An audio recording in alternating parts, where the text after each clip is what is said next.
Hello everyone, I hope you're having an awesome day today. And in this video, we're going to be talking about one of the most best-selling book series of all time, The Diary of a Wimpy Kid book series. I wanted to talk specifically about why I think it's so successful, and to really just get right to the point. Jeff Kinney, the author, really finds a way for the story to be funny as well as super relatable. There are just so many good sequences in these books that are memorable. I, for one, probably have like every page of every book memorized. But anyways, that's pretty much it, just how relatable it is. Now, if I do have one complaint, all of mine are paperback. They really need to sell the paperbacks at more places because they're getting harder to find. Now, something that should be noted, a common question that has come up is if Greg Heffley is actually a sociopath. Obviously, he's made some pretty selfish decisions in the books, and the way he treats Raleigh is pretty bad. But that's just the way he's always been in the books, and the author has actually talked about that it's really not a big deal. It's just he's a middle schooler, and that's kind of how he acts. Still, it's pretty amazing how iconic this series has become, and I don't even think any of the books in it are bad. Even at its worst, it's pretty entertaining. They've also done a spin-off series of Raleigh Jefferson books, which is like a trilogy basically told from Raleigh's point of view. And even then, I think the Raleigh books are pretty good. I'm going to be doing a tier list of all the Diary of a Wimpy Kid books in the series. Okay, to just hop right into it, we'll just do it in the random order that it puts the books. It looks like the first one is the Do-It-Yourself book, and I really don't know where to put that other than A. It's basically as it sounds, it has activities, it has a little journal that you can write in.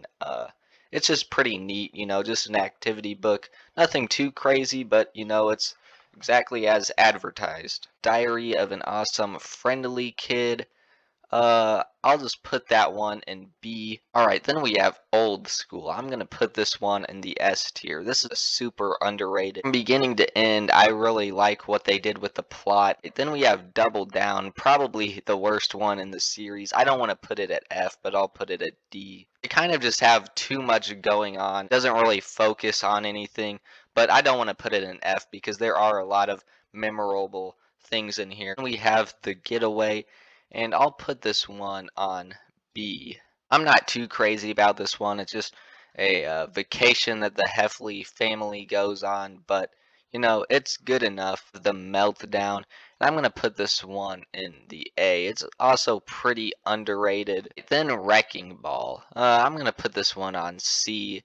It's kind of a weird book what they did. The whole plot about the Heffleys kind of moving out of their house just seemed kind of dumb, like that wouldn't actually happen. Then we have The Deep End, and I'm honestly, I'm gonna put this one on the S tier. This one is definitely underrated, and yes, they are on another road trip again, but they do something unique with the plot here, and it's just a pretty enjoyable book from beginning to end. It is truly underrated.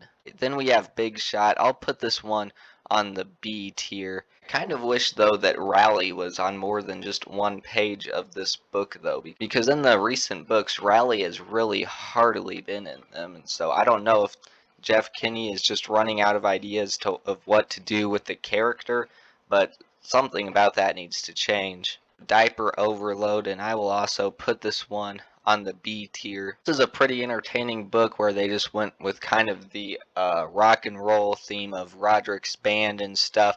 And actually, I'm pretty sure I feel like Roderick is more in this book than Greg is, and it's just Greg telling what Roderick told him half the time. Well, out of all the Diary of a Wimpy Kid books, honestly, this felt the least like a Diary of a Wimpy Kid book, but still, it was pretty entertaining. Now we have the original one, and I will just put this at the A tier. It's a classic. Moving on to Raleigh Jefferson's Awesome Friendly Adventure. Now, a lot of you might not agree with me, but I will honestly, I'm going to put this one at the top of the A tier. This is just another one that I feel like is underrated and gets too much hate. I think this is easily the best of the Raleigh Jefferson books. Then we have Roderick Rules, and I will also put this one at the A tier. This is just another one of the OG ones. The Movie Diary, I will also put this at the A tier.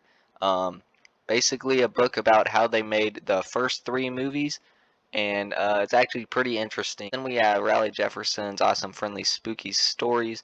I will put that one at the B tier. Then we have The Last Straw, and I will put this at like the top of S tier. The ending of this book is super good, but I just really like what they did here with the relationship of Greg and his dad. Alright, then we have the only one on here I actually haven't read, The Movie Diary, the next chapter, which is just about how they made The Long Haul, and I did not read that book actually.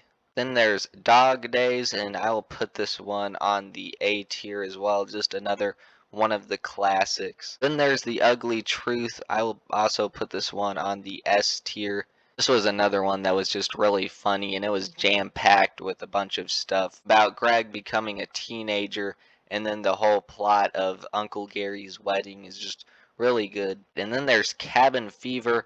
I'll put this one on the A tier, just another one of the really good ones. Then we have The Third Wheel, and I'll put this one at the B tier. I think it has a really, really good ending, but in terms of the rest of the book, it's just kind of mediocre by the Diary of a Wimpy Kid series standards, not necessarily by book standards in general. The Hard Luck, and I'm going to put this one at like C. This one just definitely didn't feel as entertaining as the other ones. It kind of just felt pointless. It was about he and Raleigh had to become friends again. And then we have The Long Haul. Just the book. I think this is a pretty good book. I'll put it at the top of the B tier. Anyways, thank you guys so much for watching. Let me know what you think about the Diary of a Wimpy Kid series down in the comments section, and I will see you guys in the next one.